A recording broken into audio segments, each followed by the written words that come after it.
Hello, hi, and welcome to a new view of the room behind me, aka my library. There's a weird thing going on with my tripod where I can't quite keep it level, and so the camera is all off every time, and this is just easier. It's on a bookshelf right now, and so I know that it's straight and level, and also it makes it super easy for me to adjust it and focus because I do not have autofocus on my camera, so this is just easier. Remember like over a month ago when I said I was going to be able to film videos regularly and then I really didn't? Well, hi, I'm back. Welcome back to my channel. My name is Ashley. I am sorry that I've been gone for a little while, if you even noticed or cared, but I got a new job. And I've been dealing with some postpartum stuff with my new baby, and so it has just been a bit hectic the last month, 5 weeks-ish time. So I've been trying to adjust and trying to, get my bearings together, get my schedule together, figure out how to do all of this stuff and how to juggle all of it. But I am really excited for today's video. This is my TBR for the Latinx book bingo, which I am so freaking excited for. If you didn't know, my family comes from Puerto Rico, and so this means a lot to me since I have Puerto Rican heritage in my blood. So that's why I'm very excited to participate in this and kind of have a really ambitious TBR, given that I have a 4-month-old and am starting a new job. But we're gonna see how many of these I can read because I'm excited for all of them, and I'm very interested in the bingo categories because they made me work so hard to find a book to fill all of these categories. So it was a really good research project, and I think that's the point, is to find more variety, more different representation of Latinx authors and characters in literature, all different types of genres of literature, and that's why I'm super excited for this. I have, I believe, 16 books on my TBR, which is a crazy number. It's too many, but it's bingo, so you only have to fill 5 across. So I'm gonna do that. It's gonna happen with all of the different squares that all of these 16 books fill. I for sure am gonna get a bingo. It's gonna happen. The Latinx book bingo is running from September 15th to October 15th.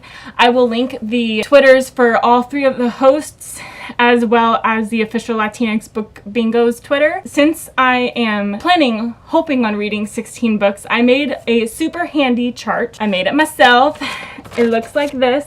I will leave a link to my Twitter post about it. Yes, I do have a very small presence on Twitter. I'm trying to be more present on Twitter. I will leave a link to my Twitter down below if you are interested in checking that out. I left a blank version of this on my Twitter. If you are participating in Latinx Book Bingo and you would like to fill out what books you would like to read for these squares, I just have, like I said, 16 books, and some of them have, for contemporary and romance, I have, where is it? Right there. I have 2 books that I could possibly use for that, and so it was just a really great way to, which books filled which category, and it has all of these awesome flags from Latin countries, so, great for me, right? Round of applause for me. So anyways, since there are 16 books, I am just gonna very quickly tell you about my TBR for this book bingo. Just go through them really quick. I'm hoping to vlog the experience, maybe do weekly vlogs of the Latinx book bingo, because a whole big vlog for the entire month is just going to be way too long. And then at the very end, I'll do a wrap up, which is where I'll actually talk in more detail about the books that I read. And so I'm just going to quickly tell you the books that I'm selecting and what category they fit. And here we go. So first I have Labyrinth Lost by Zoraida Cordova. This fits the category of a bisexual main character. So it's a little bit magical realism too, so I might try and fit it in that square as well. But mostly I'm reading this for the bisexual main character rep. And I've heard kind of mixed things about this actually. Mostly great things, but some meh reviews of it, but I'm nevertheless very excited to get for it and all of the things that it stands for and how great I really feel like it's gonna be. Next I have Shadow Shaper by Danielle Jose Older. I first found out about this book from Cece from Problems of the Book Nerds channel. I'll leave a link to her channel in the corner, and all I know about this is that it is a fantasy book, so it's gonna fill the sci-fi fantasy column for the book bingo, about a girl who is an artist, and the murals I guess, come to life. That's all I know about this. The author is a Latinx author, and it's just seeming like there's a lot of really cool fantasy elements that I'm into. I believe this is a series, but I don't plan on reading the entire series for this. And like I said, this will fill the sci-fi fantasy square on the book bingo. Next, I have I Am Not Your Perfect Mexican Daughter by Erica Sanchez, and I will read this first because this is actually due back to the library on the 16th. So this is the first one I'm gonna read, and it fills the mental health rep of the book bingo, and I am pretty sure that from what I've read, the main character actually has anxiety, which is why I chose this. I believe it follows the story of a girl whose older sister passes away, and so it kind of falls on her to be like the Mexican daughter that her parents and her family can be proud of. And so I believe that's what that's about, and why there's a little bit of anxiety rep in it, because she has all that pressure on her life. And so it's about that and her journey, and I think it's a little bit of a coming of age story too. And so yeah, this is going to be the first one that I read for the book bingo. Next, for on-cover representation, I have A Cup of Water Under My Bed. I don't actually have a copy of this yet. I am picking it up from the library as soon as I am done filming this video, and this is going to fill the square of, like I said, on-cover representation. This is basically a true story. It is a biography of a girl who is coming to terms with her sexuality, and how there are some sort of bad perceptions of her in her culture based on her sexuality. And so this is a little bit of the author's actual personal experiences in dealing with that. Next, I have My Year in Havana by Chanel Clayton. This is a dual perspective, dual timeline story set in Cuba. One part, I believe, in the 1950s, and then one part in modern day Cuba, and that's all I really know about it. I know about this book because of Liv from Stories for Coffee, both her Instagram and her YouTube. I'll leave both of those in the description below. She absolutely raved about this book. She says, I think it's the most impactful book that she's ever read in her life. Reading stories like this also means a lot to her, and I really trust her opinion. She has very good taste in books and movies, so I trust that if she absolutely loves this, I'm probably going to love it and feel for it as well. And this book fills the square for historical fiction. The next book I have here is Down to the Bone by Myra Lazara-Dole, and this is going to cover the female-female romance representation for the book bingo. I know nothing about this book. I had to really dig for a female-female Latinx book because I've read a lot of the really popular ones already, so I had to kind of really search for one for this one, and this is one I found. It's a little bit older, but it's basically just a story about this teenage girl in high school who is falling in love with another girl and is like getting kicked out of Catholic school, and her family is of course not very happy with her. So it's just a story of that, and again, coming of age. And yeah, this was published about 11 years ago, so it's a little bit older, but I'm excited about it. I have heard nobody talk about this book, so I am interested to see what it's going to be like, and to tell you guys my thoughts about it after I read it. So the next category is contemporary or romance, and I actually have two possibilities for this one. The first is Make Your Home Among Strangers by Janine Capot-Crusset, and this is contemporary but not a romance. This is just a contemporary story. I don't know anything about it. Again, I just have read a lot of contemporaries that have Latinx authors or main characters, so again, I had to do some research to find one I hadn't read, and I picked this one. And apparently this is about a girl named Lizette, who is the daughter of Cuban immigrants and the first in her family to graduate from high school.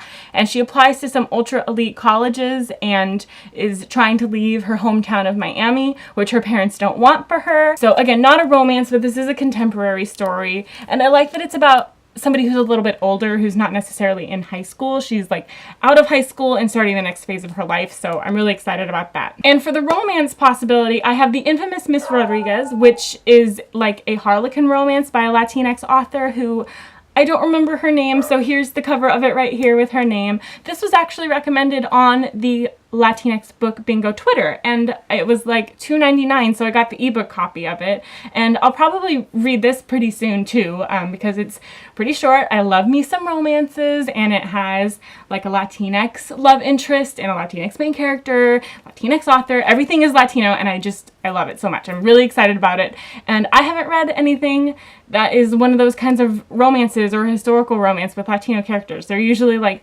English or Scottish or old American from like the 1700s or something. So hooray! Next I have Silent Dancing by Judith Ortiz Cofer. This is an autobiography book about a girl who was born in Puerto Rico, but her family is trying to immigrate to America, and that's all I really know about it. Pretty short, so I'm probably gonna get to it in this book bingo. I automatically picked this up when I heard Joseph talk about it in his channel. I will leave his channel in the corner as well as in the description box down below. If you are looking for any queer book recommendations or anything by Latinx authors or main characters, he is the place to go. I love his content. I love what he is doing. He has the best recommendations that I've usually never heard of. He has very original recommendations. So heard about this on his channel and like immediately bought it because I knew that it was going to be an amazing read, and I 100% trust him completely. And this fills the book bingo category of nonfiction. The next category is male romance, and for this I have They Both Die at the End by Adam Silvera. I've never read an Adam Silvera book before. This will be my first, and this tells the story of two boys who live in a world where on the day you're going to die you get a notice. I think it's a phone call saying that you're going to die in 24 hours, and they both have this app that is created. Let's like find a friend before you die kind of app, and they both have this app. They find each other, and this is about them spending time together before they die. Apparently I am anticipating crying a lot based on the title and the premise and the spoiler-free reviews that I have seen for this. Everybody loves it. Everybody loves Adam Silvera and cries over him. I'm really excited about this and also very nervous. Next, for magical realism, I have Blanca y Roja by Anne-Marie McLemore, which was the first book that I put on this TBR because I have an arc for it, which I think it comes out October 12th. If not, I'll put the date. It comes out right here. Right there. Right there is where I'll put the date when it comes out. Again, probably going to get to this really quickly within like the first week because I've read everything she's done, all her 3 previous books, and they all have been 5-star reads for me. So I am anticipating this very highly, and I am anticipating giving it 5 stars again and cannot wait. Her magical realism is absolutely on point, and I want to live in the worlds and the words that she creates. Next, for the fat rep category, I have The King of Bourbon Street, and I can't remember the author's name again right now. I have an ebook version of this, so I don't have it like right here. Actually, I'll just look it up. That's what I'm gonna do.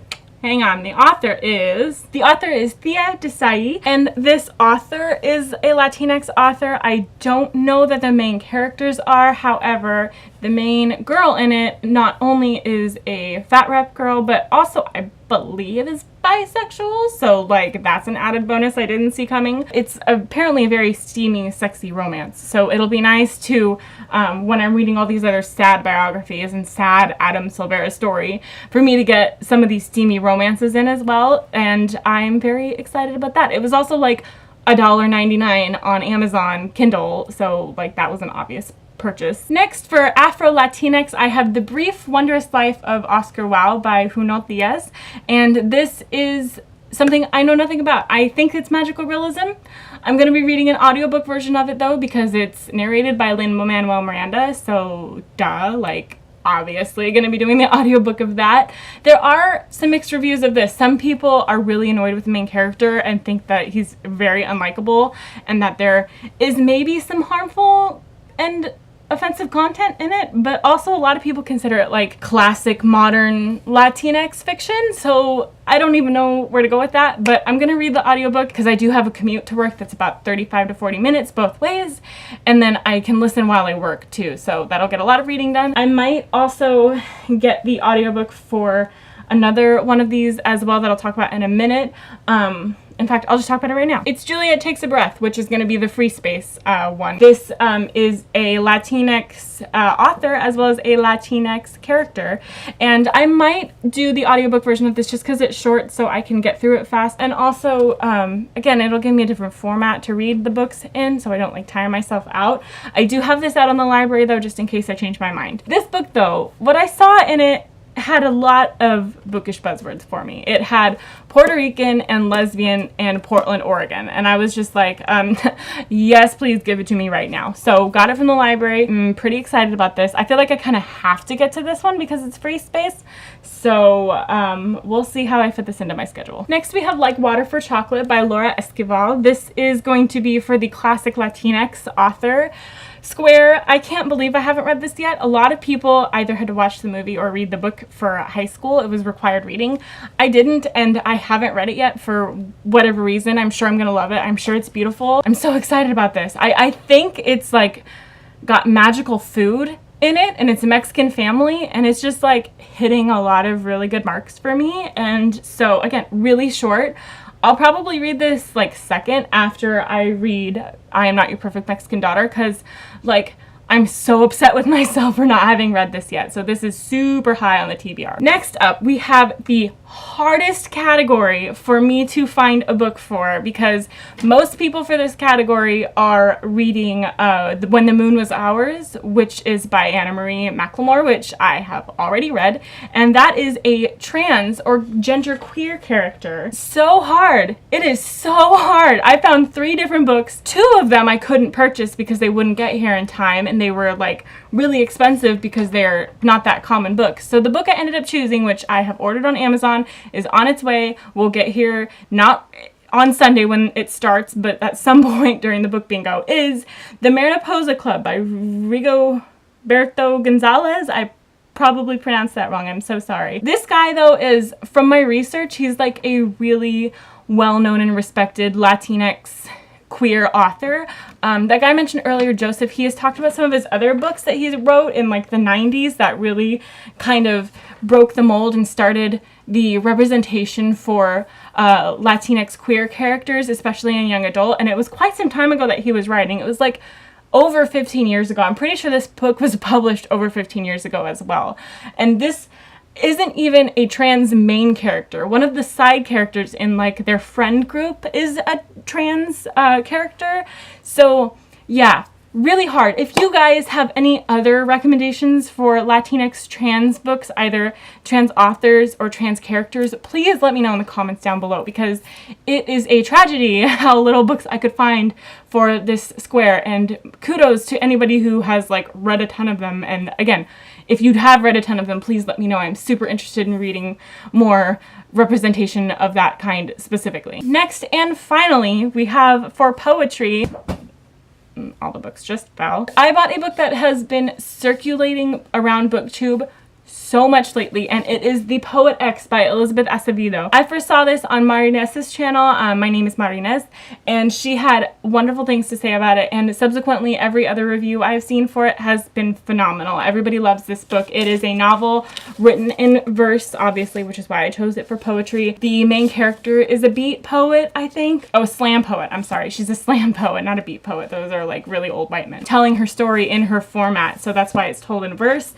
I am beyond pumped for this. I love novels written in verse. I don't read nearly enough of them. And the fact that this is Latinx is like my everything. This will definitely be read in the book bingo. If I don't get to this, I will be super ashamed of myself. So this is, again, really high on the TBR. And that was it. That's my TBR for the Latinx book bingo. I'm sorry this video is so long for a TBR, but like I said, I'm trying to read like 16 books, so like, hey, that's why it's so long. If you guys are participating in this book bingo, please let me know, and feel free to follow me on my Twitter, because that's where I'm going to be doing a lot of my reading updates for this book bingo. And like I said, I will try to post a reading vlog on every Sunday of the book bingo while it's going on. We'll see how that goes. Please don't hold me accountable to that. Like I said, new mom, new job, new life. Oh my god. I will see you guys later, and I will talk to you in the comments. Bye!